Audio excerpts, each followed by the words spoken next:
So we are seeing more and more people turn to things like ChatGPT and other AI programs out there to help them design their garden spaces and their home spaces. My husband is a general contractor, and it's one of those things that he sees quite often where a client will come to him with this beautiful picture, but it's very, very unrealistic. And I'm starting to find the same thing with my clients in the garden beds as well. So today I wanted to do a little bit of an experiment.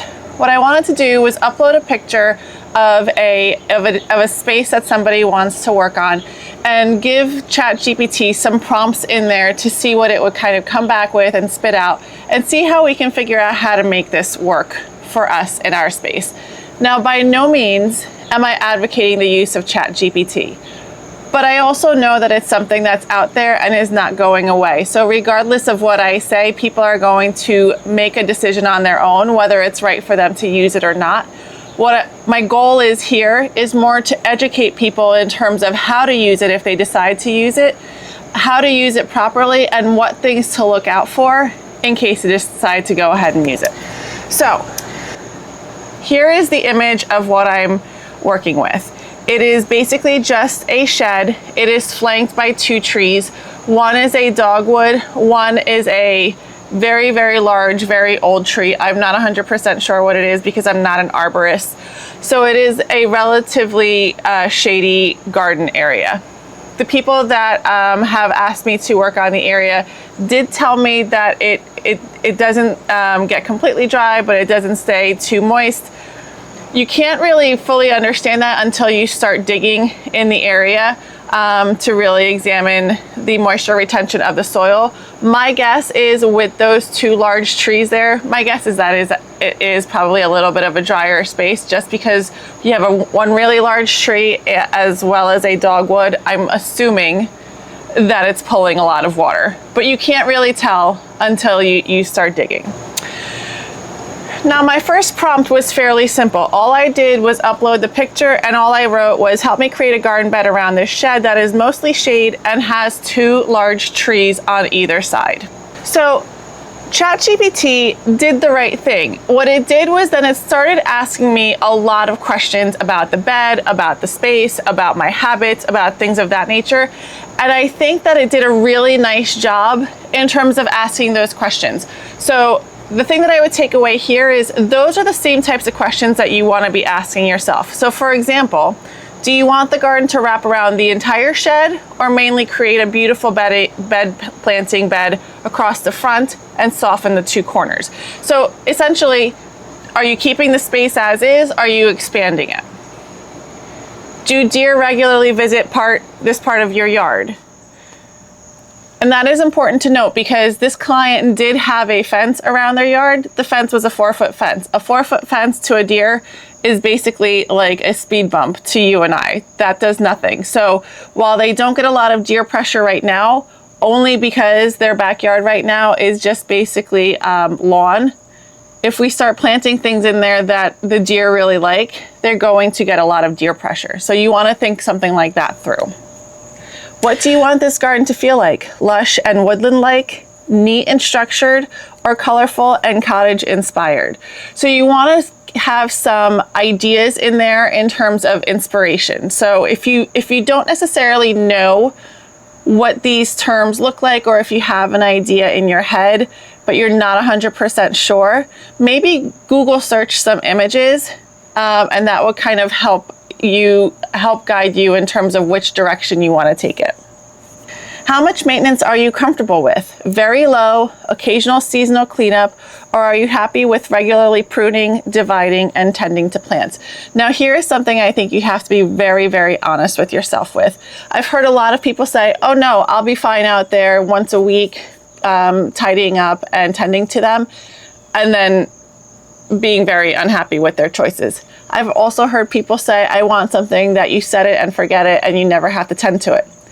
That never exists. Even if something is low maintenance, it still requires some sort of maintenance because it's a growing, living thing. You can't there's no such thing as just leaving things somewhere and not maintaining them because they become overgrown. You have to trim them, you have to prune them, you have to fertilize them, you have to water them, what have you. But there's no such thing as I never want to touch it. Are you willing to water the new plants regularly during their first growing season while they establish? Or does the bed need to survive with very little supplemental water from the beginning?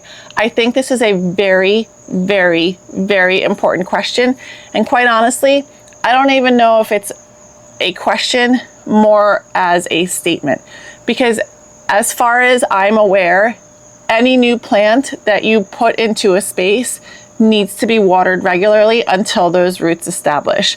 So the question is should be more, how close is your watering source and how do you plan on watering this?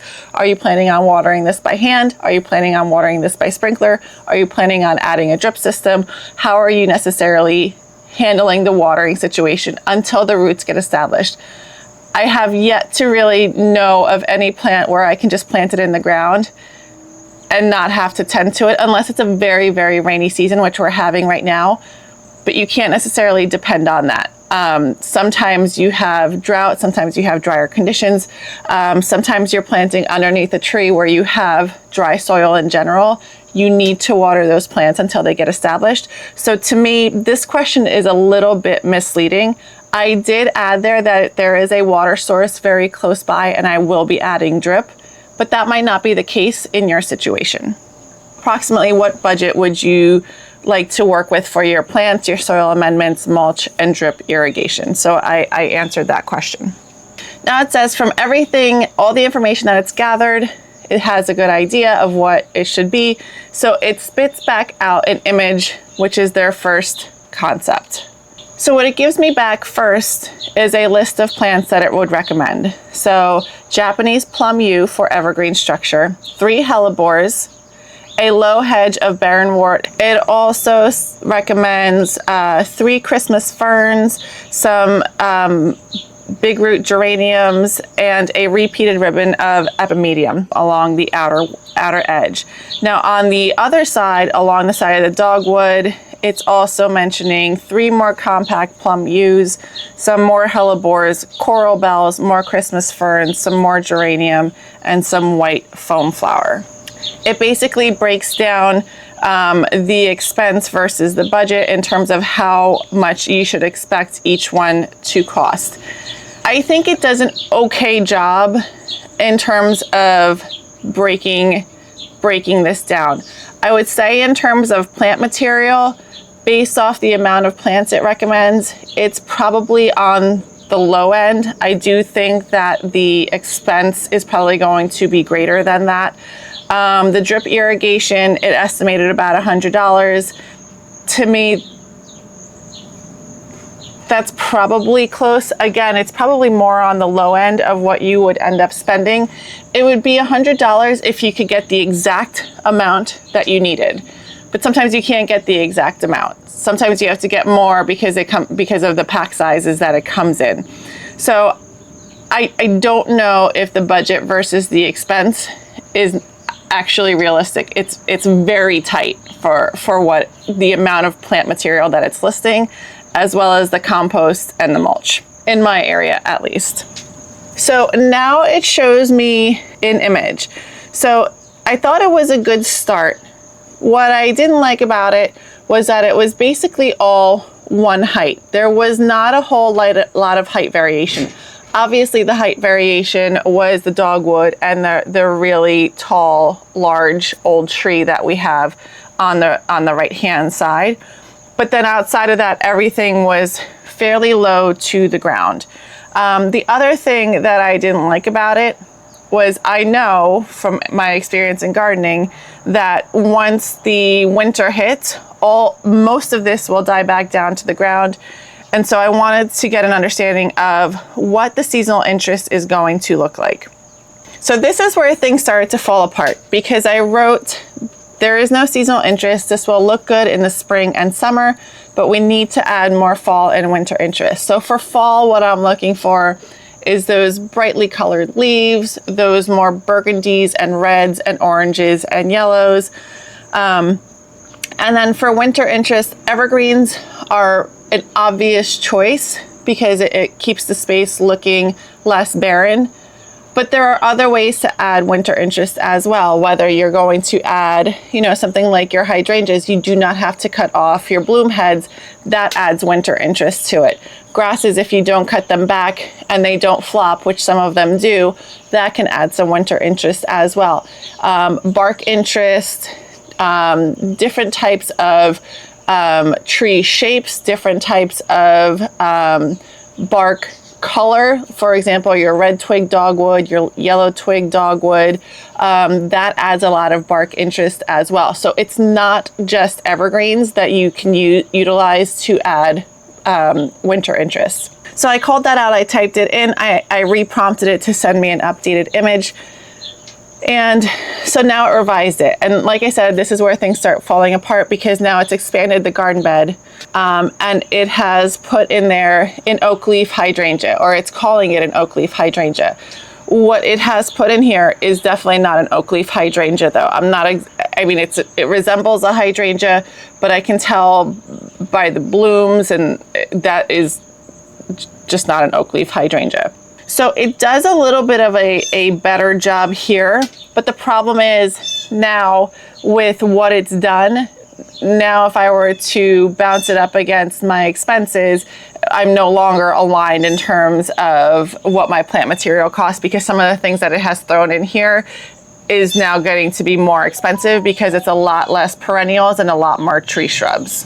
Now I wanted to test it a little bit, and so I asked what this garden would look like in the fall and in the dead of winter, and it gave me a picture back in terms of either season, what it would look like. And so then I said, all of these perennials die back down to the ground in the winter, which is not necessarily true. You can cut them all back down to the ground and they will reflush back out in the spring, or you can leave them as is and they will again reflush back in the spring. And it's interesting because the response was, yes, this is more of an honest winter review. Once the perennials disappear, the design will look noticeably bare. So it automatically agreed with me, even though the opinion or the fact was not 100% true. So it did not give me back a fact that was, well, yeah, it's going to be completely bare only if you decide to cut it all the way back down to the ground. It just went ahead and agreed with what I said and gave me another picture with it all the way cut back down. So I say this to mention that it is not necessarily always your best source of information, because whatever you say, more often than not, I have found that it just agrees with you rather than giving you a little bit of pushback and giving you actual facts. So just be mindful of that. So then I started this entire thing again and said, okay, rather than go this route, I'm going to start it from a different angle. And what I did was I said, I live in northern New Jersey. I'm in zone 7. I have a garden bed that is full shade. Give me a list of plants that are full shade plants. And so it did a really nice job of that. Now, by no means is this a complete list, and nor do you want it to be, because it can be rather overwhelming. But basically what it did was it gave me a chart of what the perennial was, what the best feature was, what conditions it does well in, and whether or not it's deer resistant, which I think is fantastic. And then based off of that, it gave me a recommendation of the strongest combinations for your preferred colors. So for an elevated natural garden in pink, purple, white, and burgundy, it said it would use your Japanese anemone and taller ferns as a back layer. Your middle layer would be your hellebores, your whitewood asters, your Japanese painted ferns, and your brunnera. Your front layer would be your epimedium, burgundy heuchera, Pennsylvania sedge, and Hakanakloa. And then your seasonal accents would be your woodland phlox in spring and your toad lilies in fall. Now, again, this is a little bit nuanced. Your Japanese anemone are gorgeous and I love them, and they would be great as your back layer, but they bloom in August, so you're not going to have a back layer until a combination in the back layer until August, because your ferns are going to start popping up in spring. They're going to get nice and tall, and then you're not going to get those beautiful flowers in August. So it doesn't necessarily get the timing right of when everything is going to bloom, but it's not necessarily getting the, okay, this is what you're going to have blooming in the spring, this is what you're going to have blooming in the early summer, in the midsummer, and then when it's really, really hot, this is what your garden's going to look like. So that's a little bit nuanced as well. Now, my overall thoughts on this. So I do think with AI, when you're using it for whether home improvement, home decor, garden design, whatever, you have to be careful in terms of the prompts that you're giving it. My husband likes to say garbage in, garbage out. So it's only going to be as good as the prompts that you're giving it. And a lot of times we think that we're giving it really good prompts, and it's still only giving us back the partial picture. And you only really know that if you know the subject decently well, which I think I have enough experience where I know some of the things that it's recommending to me that it hasn't necessarily thought through. So that's really the human element that you need to add back into AI.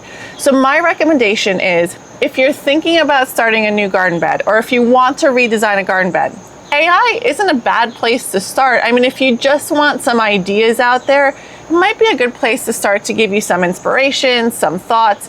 Scroll through your Google images as well, scroll through Instagram, and start collecting your ideas in terms of what you want your garden to look like, what you want your space to feel like, and be honest with yourself in terms of how much care and attention you actually have to give that space.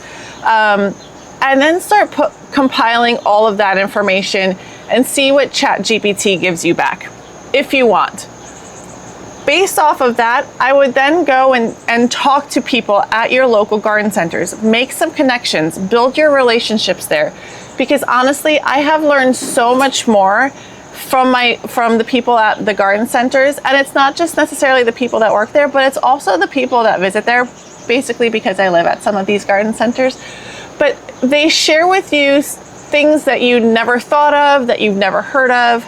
And it really helps better understand your space, understand your style, understand what you like, and really kind of understand what is going to work for your space better. AI is good for something that's black and white. People are good for something that is actually going to create something in your space that looks and feels alive and welcoming. So let me know your thoughts on AI. Let me know if you guys have used any ChatGPT. I'm sure we all have. We've all kind of dabbled in it here and there, and we've all found the faults with it. But let me know your experience with it or your overall thoughts with it. I hope you guys are having a good day, and I'll see you in the garden.